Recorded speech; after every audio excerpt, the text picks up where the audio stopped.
Brandon pushes himself. He can come in with some heavy things and we are able to push through those and get a really good workout in.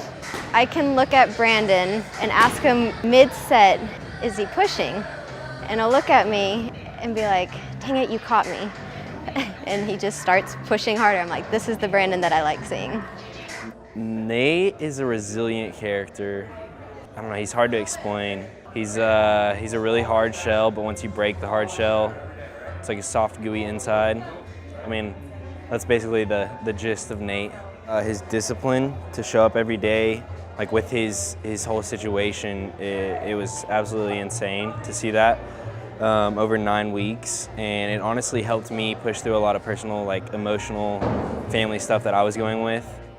Brandy came in very unaware of her ability. She came in very timid, very doubtful of herself and her abilities. Her goal was to go back to active duty police department, and then part of that was having to go over an obstacle course. We have a 6-foot wall here, and the day that she climbed over that 6-foot wall for the first time, it's literally like the switch flipped, and she started seeing herself as the old Brandy. First of all, Roy is a total joy to work with. He comes in, works hard every day, puts in more than 100% effort, but he's also very fun to be around. Just in general, I think I've benefited probably more than he has in some ways from training me. He works hard, so he's willing to try anything. He doesn't let his disability get in his way of anything that he does, so that's probably the biggest thing. Chase works harder than almost anybody I've ever seen. From day one, just his heart and everything that he does. He's willing to learn. We'll literally try anything, any crazy contraption we try and put him to. He's like, yeah, let's try it. And I think, the biggest thing I learned about him is just the strength of his spirit. He's just a tough kid who is willing to work hard and has a lot of fun doing it. Seeing the changes that he's made just in this time has been remarkable. From the first day we worked with him, and he could barely move in some ways. Now he's got a range of motion. He can stand up out of his chair, with little to no assistance. It just makes me hopeful for him for what he might be able to do as he keeps going at it. So Dre has been somewhat handicapped by an issue with one of his knobs.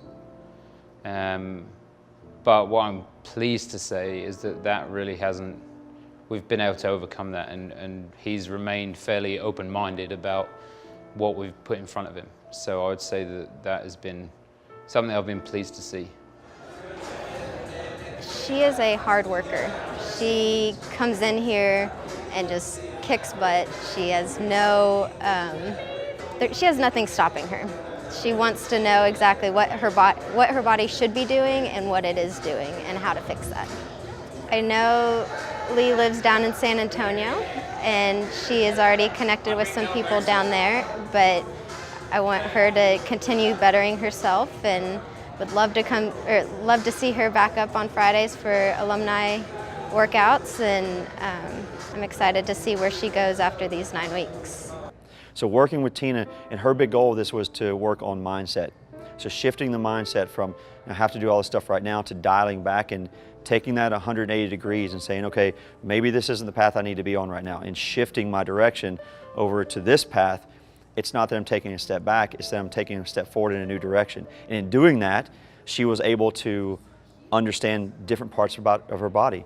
And she was able to start doing things like step-ups and lunges and box jumps for the first time since her amputation, and not have that detrimental delayed onset muscle soreness in her calf. So her transformation has been so much mental and physical that, again, it's like Brandy. It's like the switch flipped, and once the switch flipped, she was able to really start branching out and becoming a better version of herself. Darius, he's a cool dude. He definitely opened up in the training. His whole demeanor changed and stuff. So then going through the workouts, it wasn't just like, oh, I'm here. It was a lot of, okay, yeah, now I actually have like that community and everything. And he really started putting in 100% of, into the workout and everything. He pushed through everything.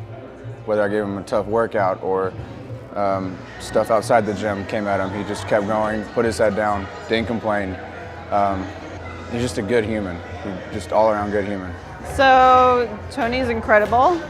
So his goal when he came in was to walk without a cane. Day 2, he was walking without a cane. So we had to create some new goals right away. So to see him just really push forward and move into the program at the beginning, full force, and drop that goal in the dust like it was nothing, that really stands out for sure. What's there to say, man? The guy's tough as nails. And it's been a real challenge trying to make sure that we're keeping up with what he needs, because he'll push harder than anybody I've ever known.